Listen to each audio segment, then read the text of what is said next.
दर्शकों नमस्कार, मैं हूं रविभूषण पाठक और आप देख रहे हैं अद्यतन कालक्रम न्यूज। आज वीडियो में आप देखेंगे बिहार विधानसभा 2025 को लेकर पार्टियों में खलबली मची हुई है। प्रत्येक पार्टियां अपनी अपनी जीत की योजना बनाने में सफल हैं और आम जनता को लोक लुभावन नीतियों से अपनी ओर आकृष्ट करने का प्रयास कर रहे हैं। इसी संदर्भ में आज वीडियो में आपको दिखेंगे जनतांत्रिक लोकहित पार्टी के राष्ट्रीय अध्यक्ष सत्यप्रकाश नारायण, जो वैकल्पिक राजनीति के रूप में अपनी पार्टी को प्रदर्शित करना चाहते हैं और जनता के बीच में अपनी बात रखने का काम कर रहे हैं। तो आइए वीडियो में आगे देखते हैं क्या कहते हैं जनतांत्रिक लोकहित पार्टी के राष्ट्रीय अध्यक्ष सत्यप्रकाश नारायण और प्रदेश अध्यक्छ प्रेम रंजन कुमार। पत्रकार बंधुओं, मैं आपको कहना चाहता हूं कि यही बिहार में भ्रम है। 1990 में जब लालू यादव सत्ता में बैठे तो लोगों ने कहा कि गंवार बिहार की कुर्सी पर बैठ गया। उसके बाद राबड़ी देवी बैठी तो लोगों ने कहा कि एक अनपढ़ बैठ गया। लेकिन कोई यह नहीं कहता कि मोदी जी की डिग्री क्या है। कोई यह नहीं कहता कि स्मृति ईरानी कौन धर्म को मानती है। कोई यह नहीं कहता कि अमित शाह किस धर्म को मानता है, और सारे लोग हिंदू धर्म पर भाषण देते हैं। बिहार में भी यही हुआ। जब नीतीश कुमार बैठे तो कहा, तो लोगों की मानसिकता है कि एक इंजीनियर कभी बेवकूफ हो ही नहीं सकता। इसी के साइकोलॉजी का फायदा नीतीश कुमार ने उठाने का काम किया। और आज भी इतने वर्षों के बाद जब इंफ्रास्ट्रक्चर का बहुत विकास किए, ढोल पीटते हैं, नारियों को ये दिया, कन्याओं को ये दिया, अति पिछड़ों को ये दिया, कृषि रोड मैप दिया, 4 कृषि रोड मैप दिया। इतना ढोल पीटने के बाद भी कोई पूछता है कि बिहार में क्राइम हो गया तो कहते हैं 2005 के पहले नहीं जानते थे क्या होता था। तो भाई, आप इतने दिनों से सत्ता में हैं तो 2005 की बात क्यों गिनाते? मैं तो यह कह रहा हूं कि अगर पंचवर्षीय योजनाओं का आप अध्ययन कीजिए तो जब तक सरदार पटेल और बाबा साहेब थे तब तक किसानों के लिए योजना चली, नहर बनी, और बिहार में इसका श्रेय श्री कृष्ण बाबू को जाता है। नीतीश कुमार बताएं कि 4 कृषि रोड मैप के बाद 1 मीटर 100 मीटर नया नहर बनाए क्या? नीतीश कुमार यह बतावे कि बिहार के किसानों का मंडी खत्म करके किसानों को लाभ कमवाए क्या?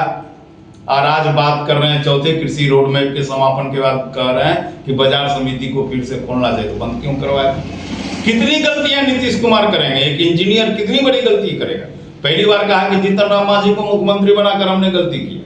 फिर कहा कि पंचायत स्तर पर शराब खुलवा के हमने गलती किया। फिर उसने कहा कि संविधान नियुक्ति करके मुखिया को टीचर को बनाने का अधिकार देकर हमने गलती किया। तो कितनी बार गलती करेंगे?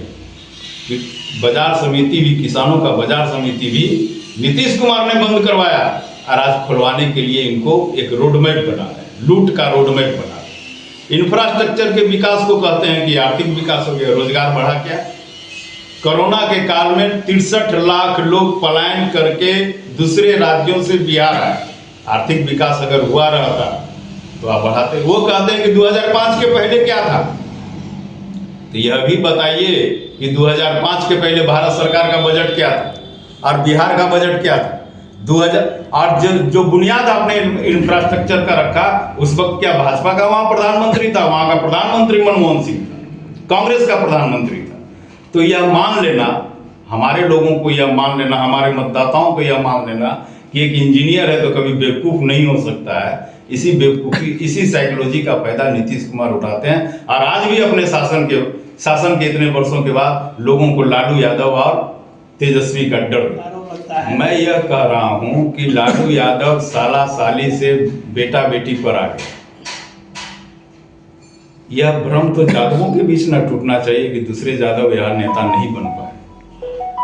अगर जात की राजनीति है तब तो लालू यादव को तो लोगों ने माइनस कर दिया और नीतीश कुमार को मुख्यमंत्री बना दिया। अब नीतीश कुमार के बाद आर्थिक विकास के लिए, नौजवानों के विकास के लिए, सिंचाई, कमाई, दवाई के विकास के लिए अब नीतीश कुमार को भी छोड़ना होगा, लालू यादव के भी परिवारवाद को छोड़ना होगा, और इन दोनों राष्ट्रीय नीति को निर्धारित करने वाली कांग्रेस और भाजपा को भी छोड़कर एक नया विकल्प बनाना होगा। और वह विकल्प बिहार की धरती दे सकता है, किसी और राज्य के मतदाताओं में यह ताकत नहीं है, क्योंकि बिहार वह धरती है जो राजगीर से, पाटलिपुत्रा से पूरे विश्व में राज की, आधा भूभाग पर राज की, यहां से लेकर मक्का तक, यूरेशिया तक, जहां से लोग कहता है कि आरे आए और गए, वहां तक भारत के इस भूभाग, उस विशाल भूभाग पर राज्य करने वाला एक बिहारी, और वह राजगीर और पाटलिपुत्रा से किया। तो आंदोलन भी, लोहिया का आंदोलन भी यहीं से शुरू हुआ, महात्मा गांधी का भी आंदोलन यहीं से शुरू हुआ, और पढ़ाई, कमाई, दवाई और सिंचाई के लिए आंदोलन भी यहीं से शुरू होगा। और मैं समझता हूँ कि जनतांत्रिक लोकहित पार्टी इसी दिशा में काम कर रही है और सफल हो।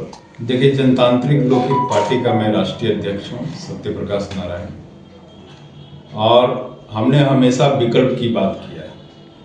हम यह मानते हैं कि अब तक जो राजनीति हुआ है इस देश को बांटने के नाम पर हुआ है। मेकाले की जो शिक्षा नीति अंग्रेजों ने छोड़कर गया, और हमने जो हम जो स्वतंत्रता दिवस लगातार मनाते हैं कि अंग्रेज से भारत मुक्त हो गया, दरअसल मानसिकता हमारी वही है। आज हम जात धर्म पर लड़ते हैं, हिंदू मुसलमान के नाम पर लड़ते हैं, ऊंची जात छोटी जात के नाम पर लड़ते हैं।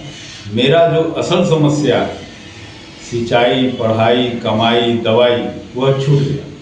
आज किसी भी नौजवान को इसकी चिंता नहीं है। हर एक नौजवान को चिंता है कि हमारे घर में भगवा फहरे, किसी को चिंता है कि हमारे घर में इस्लामिक झंडा फहरे, किसी को यह चिंता नहीं है कि हमारे बाबूजी कैसे कमाए, हम कैसे आगे बढ़ें। हम टेक्नोलॉजी के गुलाम होते जा रहे हैं, और वह टेक्नोलॉजी विदेशों की। हमारे इंजीनियर एक सैटेलाइट भी पैदा नहीं कर पाया इस देश में। तो हमारा मुद्दा सिंचाई, पढ़ाई, कमाई और दवाई है, और इसी मुद्दे को लेकर हम जनता के पास विकल्प बनने जा रहे हैं, और यह कहने जा रहे हैं कि खेती तुम्हारी पुरखों दर पुरखों की संपत्ति है। इस खेती से युवा उद्यमी, युवा किसान की ओर बढ़ो, और अपने आप को सबल बनाते हुए राष्ट्र को सबल बनाओ। परिवार सबल होगा तो समाज सबल होगा, समाज सबल होगा तो राष्ट्र सबल होगा। हमारी पार्टी किसानों और नौजवानों से सीधे संपर्क करती है। हम उन पीढ़ियों को और उन मानसिकता वाले लोगों को सीधे छोड़ देते हैं जो जात पात और धर्म की लड़ाई लड़ते हैं।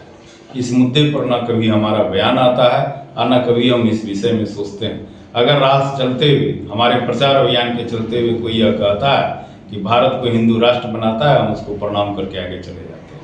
कोई यह कहता है कि भारत को इस्लामिक राष्ट्र बनाना है, हम उसको आगे बढ़कर चले जाते। कोई कहता है कि छोटी जात, नीची जात, हम उसको प्रणाम करते हुए चल बढ़ते हैं। हमारा सीधा संपर्क इस देश के किसानों से, इस देश के नौजवानों से है। जिस किसान और नौजवान ने भारत में मुगलों और अंग्रेजों की गुलामी के लिए साथ साथ लड़ा, खोया, गवाया, और आज शोषित है और वह आज पिछड़ा है।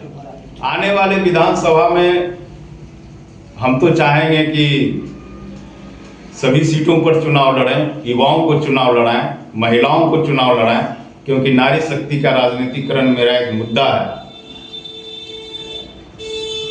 जहां तक संभव हो पाएगा संगठन का हम चुनाव लड़वाएंगे और विकल्प बनने का प्रयास करेंगे। सबसे पहले आपको हम आपके माध्यम से बिहार के सभी भाई बहनों को नमस्कार करना चाहते हैं, और आपके जो भी दर्शक हैं उनको जनतांत्रिक लोकहित पार्टी की तरफ से जो आपका जो 2025 में इलेक्शन आ रहा है उसके लिए हार्दिक बधाई देना चाहते हैं कि आप लोग अधिक से अधिक संख्या में मिल करके इस इलेक्शन को आप लोग सफल बनाइए और अधिक से अधिक वोट करें। सबसे पहले हम युवा हैं, और युवा के नाते हम, मेरा क्या है ना, मेरा पार्टी में बिल्कुल डिफरेंट स्टैंड है। जैसे आज के डेट में क्या है ना, युवा को कोई बताने वाला नहीं है कि आपको करना क्या है लाइफ में। तो मेरा स्टैंड क्या है, जो बच्चे 10th पास करते हैं उनको कोई सही मार्गदर्शक नहीं मिलता है। तो मेरा क्या है कि स्टार्टिंग में जब बच्चे कोई पढ़ करके आते हैं तो आफ्टर 10th उनको क्या करना है यहाँ के लोगों को पता नहीं। कभी कोई 10th करने के बाद +2 करता है, +2 में कोई साइंस बैकग्राउंड में चला जाता है, या फिर जब आगे जब वो बढ़ जाता है तो पता चलता है कि उसका साइंस में इंटरेस्ट था नहीं। तो मेरा क्या, जो बिहार में हम व्यवस्था बनाना चाहते हैं, हम चाहते हैं कि आफ्टर काउंसलिंग जो 10th पास करके बच्चा उसको काउंसलिंग करवाना है कि आपको किस सेक्टर में इंटरेस्ट है, उसके हिसाब से वहीं पर उनका कैरियर डाइवर्ट कर दिया जाएगा। अगर आपको साइंस में इंटरेस्ट हो तो साइंस डायरेक्शन में चले जाइए, कॉमर्स में तो कॉमर्स में जाइए, और आर्ट्स में तो आर्ट्स में जाइए। उसी तरह से हम चाहते हैं कि एक आज के डेट में जो सबसे पहले बेरोजगारी करते हैं बिहार में बेरोजगारी का मेन रीजन यही है कि लोग हमारे जो युवा मित्र हैं, हमारे जो युवा बहनें हैं, उनको कोई रास्ता बताने वाला नहीं, उनको कोई दिशा देने वाला नहीं।